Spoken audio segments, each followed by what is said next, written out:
Welcome everyone to Build and Manage Complex Application Platforms with Terraform. For those of you who haven't figured it out yet, this is the deep dive session on Terraform stacks, and Purna and I are thrilled to show you what we've been up to. Now, before we dive in, we're gonna break the ice a little with some interactive Q&A, so we just ask that you humor us for a moment here. I'll ask the first question. Now, by a show of hands, how many of you are experiencing or have experienced challenges managing dependencies across your workspaces or your root modules? And maybe this has led you to build some custom tooling, try and stitch things together, terraform your Terraform. Is that ringing any bells? Yeah, it's a little hard to see, but definitely some folks out there. All right.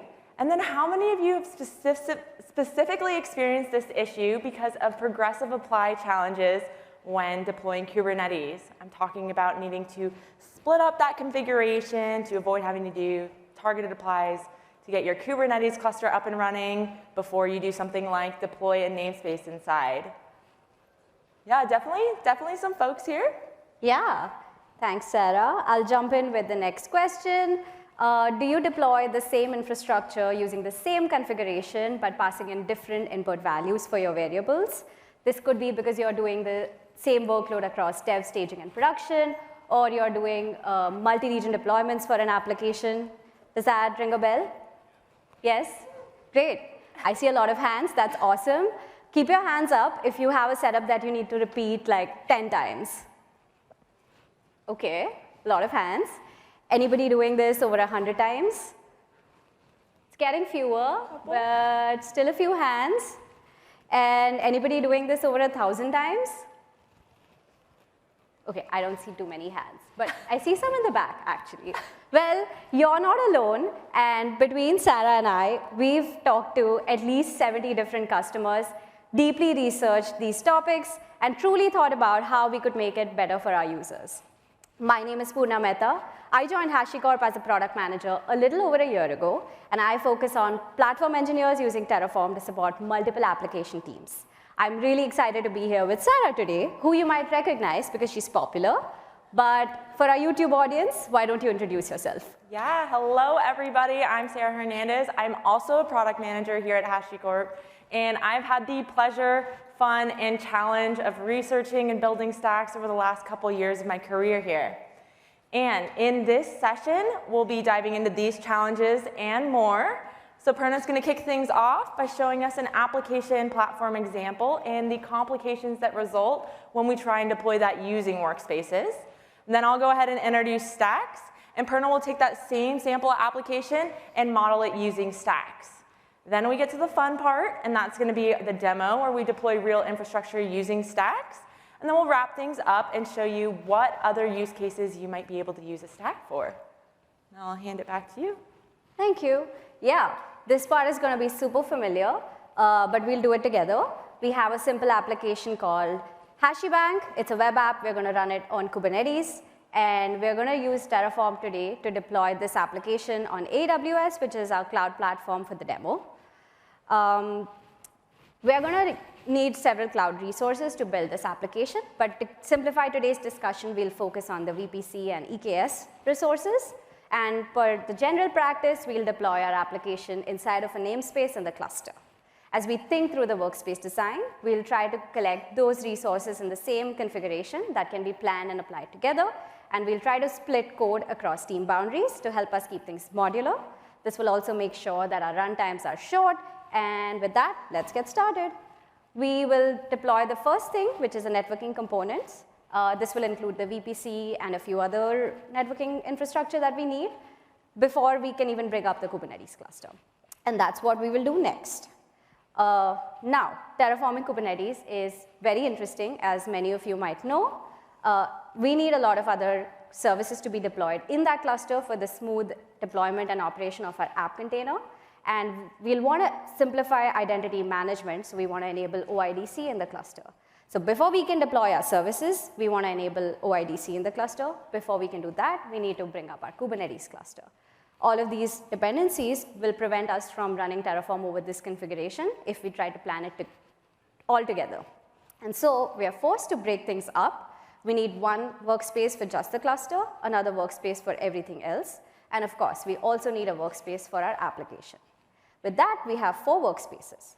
As with any application, we need one environment for development, another environment for prod, and this is our primary channel for signing up new users, so we need disaster recovery as well.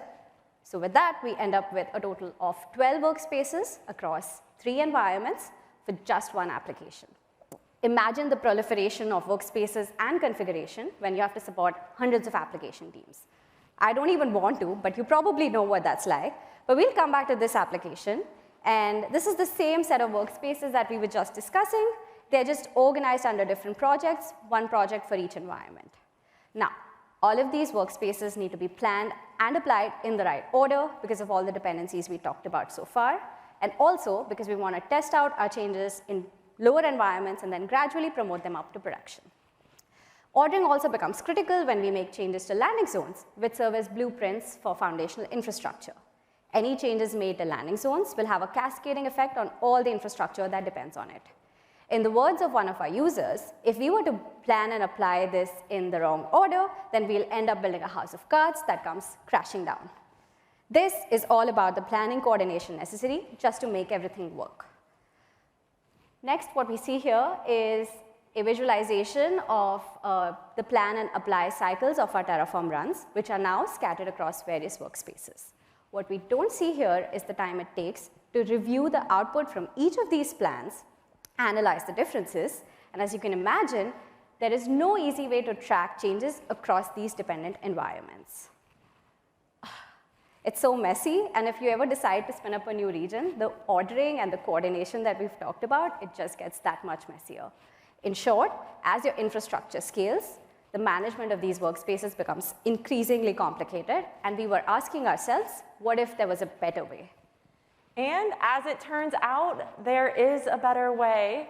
We thought to ourselves, Terraform is great. Could we extend it out a little bit further? And that's exactly what we ended up doing here.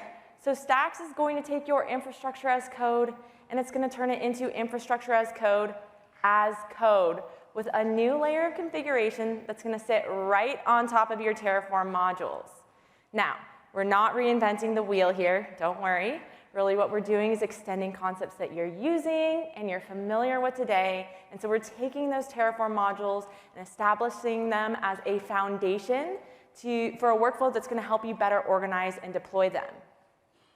Now, as many of you know, a standard Terraform configuration allows you to deploy one root module, and you can only do that one time. It's the issue that brought many of you to this room here today. But with a stack, we're able to deploy multiple root modules, and we can repeat them multiple times, all within a single configuration. Now, does that sound too good to be true? I'll go ahead and introduce some of the concepts that make up a stack to show you how a stack is actually able to accomplish this. So we start out by declaring what we want to deploy using what are known as components in a stack. And now each component is going to map to a top-level Terraform module. So an example of this would be having a networking, a compute, and a storage module, each mapped to a component in my stack. And now components are going to allow us to logically separate our infrastructure into smaller parts with interdependencies. So we're componentizing our infrastructure. And these are typically going to be things that we want to plan and apply together. So we wouldn't group multiple components together in a stack that don't share a life cycle together. And really what this is doing, it's going to formalize that module of modules pattern that a lot of you are already deploying today. And then we have deployments. And this is going to be where we declare how many times we want this collection of components to be deployed. So this is going to allow you to repeat your infrastructure without needing to repeat your code, so we can keep things don't repeat yourself dry. And some of the ways that we've seen some of you try and accomplish this in the wild today include reusing the same configuration across your workspaces or your root modules, and then swapping out things like your workspace variables or your TF-var files. So deployments is really going to be the native way to accomplish this from within a single stack. But as you can imagine, manually reviewing and applying changes across several repeated infrastructure instances, That can be quite tedious. Some of you are telling us you're deploying things in the scale of hundreds, maybe a couple in the back thousands. At that scale, it's pretty much impossible to do anything manually, and that's why we're introducing what are known as orchestration rules. And so this is going to allow you to define granular checkblocks that sit directly in your configuration to do things like auto-approve a deployment plan if it meets the criteria defined in these checks, allowing us to kind of remove the need for a lot of those manual operations. And then our final concept today is going to be the one that helps us get around some of these chicken and egg situations like the ones we're talking about here with Kubernetes. This concept's called deferred changes, and it's a bit of a tricky one, but it turns out it ends up being exactly like what the name suggests. So we'll end up deferring some changes for later. And so what this looks like in practice is I can start out by making a configuration change, and Terraform's going to realize it doesn't have enough information to plan and apply this all right now. So instead of failing, which is what it does today, Terraform's going to split this into a couple parts. So it's going to take all of the things that it can plan right now, and it's going to produce for us plan part 1. Then it's going to save the rest of the things that it doesn't have enough information for later, so it'll defer those changes. We can apply plan part 1, and now that Terraform has a little bit more information to go off of, it's able to plan the rest of the changes that we deferred for later and produce plan part 2. And once we apply plan part 2, we have now successfully set up our configuration using deferred changes. It does sound too good to be true. So we're going to take all these new concepts of stacks and try and go back to our application and model it out as a stack. We'll kick things off very similar to workspaces with the core networking components, and we're going to try and group together those resources as one component that share a common provisioning lifecycle. So we'll start out with the first component being the VPC component and then progress to the Kubernetes component. This is where we will source our Kubernetes provider and all the other providers that we need. And once we have this component defined, we'll move on to the remaining things that we need to deploy in the cluster. For this one, let's take a moment to just understand how the breakdown goes. We have one component for the RBAC. RBAC is going to be a one-time setup, and so we are creating a separate component just for that. All the subsequent authentication will be done using that RBAC. So then we have a namespace for our application that's going to be its own component, and all the remaining services that will be shared in the cluster will be declared in the Kubernetes add-ons component. So we have our 3 components in the cluster as services, and then finally we have another component for the application itself, and with that we have our entire set of components declared. Now we'll move on to the second concept that we learned about, which is deployments. We know we want to deploy this application in 3 different environments. We will model those out with deployments. So we now have 3 deployments, one representing an environment. For all of these deployments, we have the same set of variables defined, but we can pass in different values for each of the deployments. This way, we have isolation without repetition, which is great. And all this looks great conceptually, but let's take a look at the code to make this a little bit more concrete, and we'll also see the remaining 2 concepts in action. You ready? Yeah, ready. Okay. All right.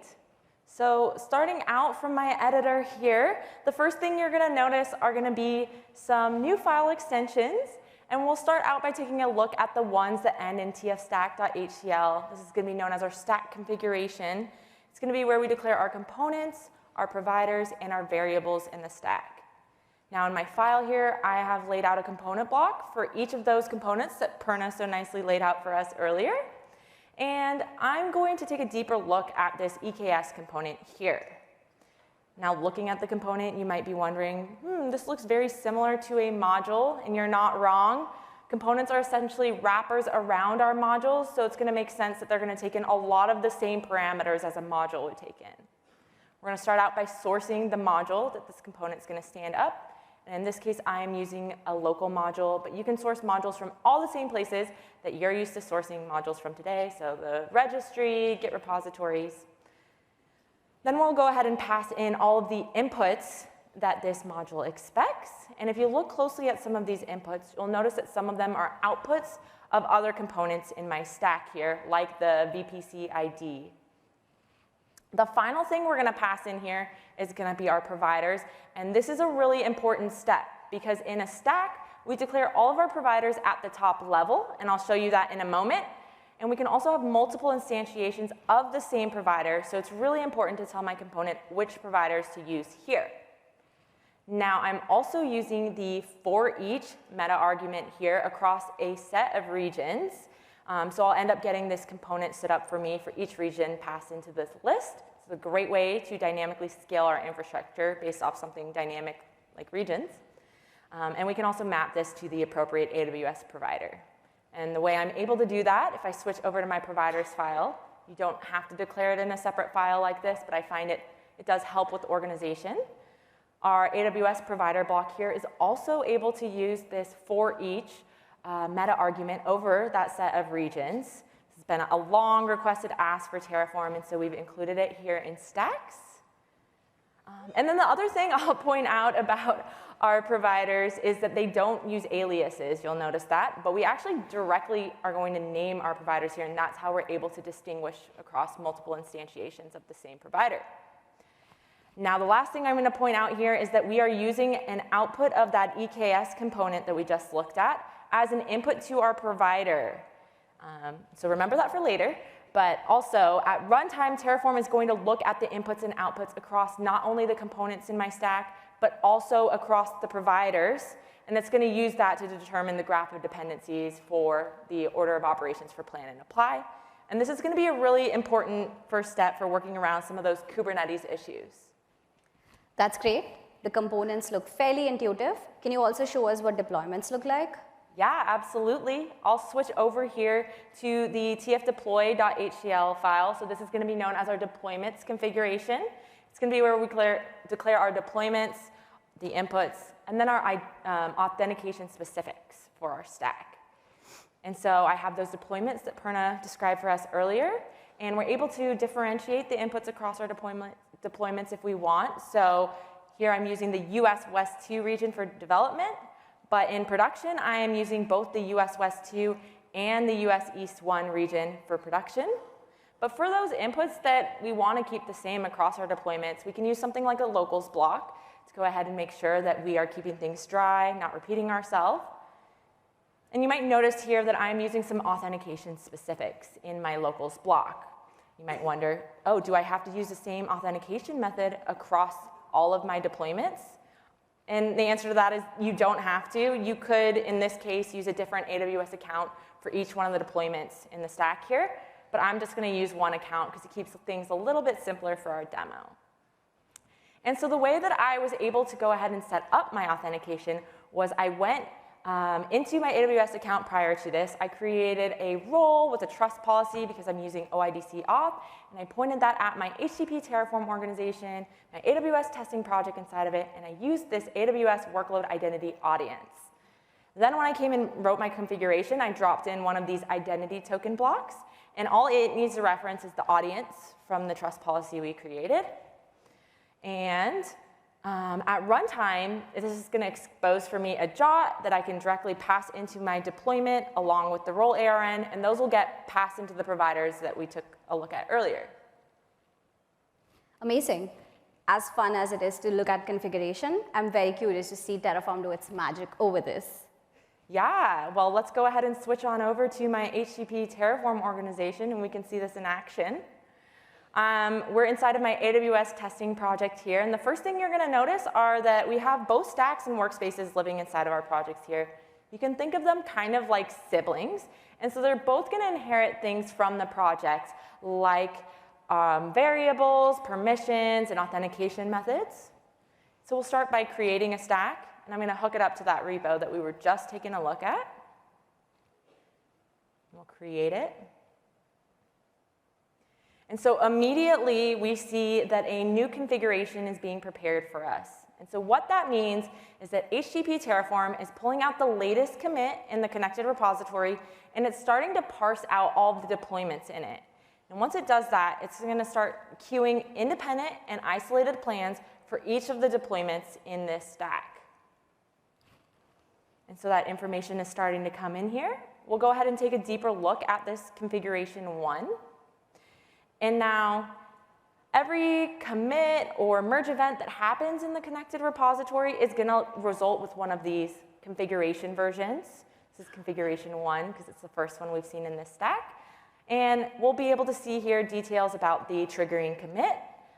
And I can also see things like all of the dependencies. So in this case, I'm sourcing a lot of submodules from the registry and their versions, so I can tell if anything changed unexpectedly. And then the last thing I can see here is all of the plans that were triggered for each of the deployments in my stack. And here we can see that all of our plans are planned for us. So we'll go in and take a deeper look at the development plan. And so plans in a stack are going to be broken down by component. This is a great way to sort of segment your changes, your like changes together. And we'll go ahead and expand out the EKS component here. And if you look here, this diff here probably looks pretty similar to what you're used to seeing today with Terraform. Yeah, I love the readability when things are organized by component. I did notice a new label there, which is like has deferred changes. I'm looking here in case y'all are wondering why I'm here. Can you say more about that? Yeah, definitely. So one of the examples, Kubernetes namespace has some of those deferred changes, and when we expand it out, it lets us know that provider configuration is unknown. And if you remember from earlier, we looked at that Kubernetes provider, and we know it's sourcing some outputs from the EKS cluster, which is not stood up yet. So it makes sense why this Kubernetes namespace is having some trouble planning right now. So what Terraform has done is it saved it for later along with some of the other components. And it was able to plan the EKS and the VPC components. So what it's letting us know is after the plan here is applied, automatic follow-up plans are going to be processed for all of these deferred changes, like the ones for our Kubernetes namespace and our HashiBank app. And so I think that the development plan here actually looks like it's going to be pretty successful, but maybe we'll just go take a look at disaster recovery and production to make sure nothing unexpected is happening. So we can use the next plan toggle here at the very bottom of the page to cycle between our plans. So now we're in the disaster recovery plan here. And it turns out disaster recovery is not very interesting. It looks just like our development plan. So everything looks like it's going to be good there. And we can move on to reviewing production. And now this plan looks a little bit different. If you remember from earlier, the production deployment was using 2 regions. So it was using US East 1 and US West 2. And so what we're seeing here is a copy of each component for both of those regions. But in general, it looks like everything is going to be successful here. So I think we're ready to move on to approving that development plan. That sounds great. Wouldn't it be so convenient if we could just automate some of this for development at least? Yeah, we can definitely do that. I'll go ahead and switch back to my editor here. And we're in the deployments configuration again. And I'm going to uncomment this orchestrate block here. And so this is going to be what enables us to use those orchestration rules we talked about earlier. The rule type I'm using here is auto-approve. So anytime the conditions met in the check block below are met for a given deployments plan, it'll get auto-approved. And so we can take a deeper look at the condition that I'm using here. So I'm going to look at the plan context and make sure that there's nothing being removed. And then I'm also going to look at the plan and make sure that it's for the development deployment, because we wouldn't want to auto-approve production or disaster recovery. And so I'll go ahead and save and commit this, and then we can see what happens when the change comes into HCP Terraform. All right, so that new configuration is getting prepared for us, just like we saw last time. So we'll give that a moment here. OK, so if we scroll on down to the bottom, what we expect to see happening next is that the disaster recovery and the production deployments should both end up with another plan waiting for approval, just like we saw earlier. But for the development deployment, because we know it's full of additions and it's the development deployment, it's going to meet the checks that we outlined in that orchestration rule. So what we want to see is we want to see development get auto-approved, and we want to see it start applying changes. And so there we have it. Development is currently applying changes. We'll give that a moment to complete. But in the meantime, what you're going to start seeing here is going to be a few of these check marks in the planning icons. And that's because Terraform is going through a sequence of plans and applies because of those deferred changes. But ultimately, what we want to land on is a big green check mark letting us know that everything has finished planning and we've successfully stood up our changes. So we'll just give that another moment. And there we have it. And then the other thing that I think is kind of neat about this view is that we get this little rollout tracker. So for configuration 2, we can go ahead and expand that, and it's going to show us the progress of the rollout. So 1 out of 3 deployments have this change. And you can imagine how at scale, when you have a lot of deployments, this will be quite useful for giving you an idea of how far your change is rolled out. Now we'll go ahead and click into that development deployment and come down to the bottom. And so we noticed that there were 3 plans that got applied.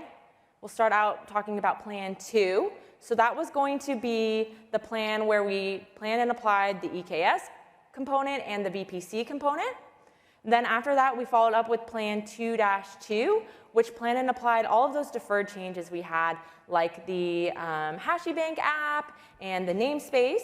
But then we ended up with a third one, plan 2-3, and Terraform's telling us it had no changes. And so this is because every stack, plan, and apply sequence is going to complete with one of these convergence checks, where there's going to be a final plan with no changes that's just making sure that we didn't miss any deferred changes, and so that Terraform's resolved everything. I'm guessing that means the app is deployed, at least in development. Let's go check it out. I'm going to grab the URL out of the state here, which I'll point out much nicer than reading a state file. And there we go. Development is up and running. We're ready to do some banking, and we can even move on to approving this change in disaster recovery and production. Amazing. Yay. Well, that was a great demo. I'll quickly summarize what we just saw. We were able to deploy our HashiBank application using a single stack configuration. We were able to deploy it in 3 different environments using deployments. Terraform was able to plan changes over the single configuration, defer changes when it did not have enough information, and then replan until everything converged. Now, there are several use cases where stacks is a great way for organizations to build better and deliver faster. One common pattern we see is the factory patterns. When large organizations have multiple application teams, they need to vend out several cloud provider accounts. That could be modeled so easily with our stacks configuration format. The other use case is multi-region deployments. With multi-region deployments, in our demo today, we were using the for each Mehta argument for the provider to deploy the same workload in 2 regions. But we could also model that out using deployments, and Stacks is really flexible in a way that you can see things in a way that makes sense for you. And then finally, beyond Kubernetes, there are several workloads like Nomad and Consul and Vault and Consul, which cannot be deployed using a single Terraform configuration today. But Stacks is about to change that. And finally, bringing us to the end, I want to share the 3 core tenets of Stacks that make it so powerful for operational efficiency. Number 1 is scalability. Being able to spin up new regions, easier tenant isolation, all of this leads to improved productivity. The new config structure empowers users to rapidly create and modify repeated instances of their infrastructure. And the new language constructs allow for the ability to codify business logic for automated approvals, and overall, this reduces the need for manual reviews. Second is improved visibility. With a single stack configuration, you get a single pane of glass to easily identify and address issues. And then finally, the third is consolidation. With default changes, we allow users to consolidate their configuration so that they no longer need to break their infrastructure and split it up across different workspaces and then individually target those workspaces. All in all, making changes based on events makes it so that you spend less time on coordination and more time on monitoring the rollout of your changes. Anything else you want to add? Yeah, well, there's really so much more to Stacks that we couldn't possibly fit in a quick 30-minute session like this, although not for lack of trying. We stuffed a lot of content in. Definitely go ahead and check out our documentation and our tutorials for a lot more content and to get started with our public beta. And if you liked what you saw here today and you want to try it out yourself, I've included a GitHub repository, so definitely grab a picture of that, and you can go ahead and try out deploying HashiBank on your own. Yeah, we definitely try to jam in a lot. We talked really fast. But thank you so much for joining us in person today. If you have any feedback or thoughts, please find us at the booth today and tomorrow. And if you're watching this online, share your feedback in the comments. Thank you. Thank you.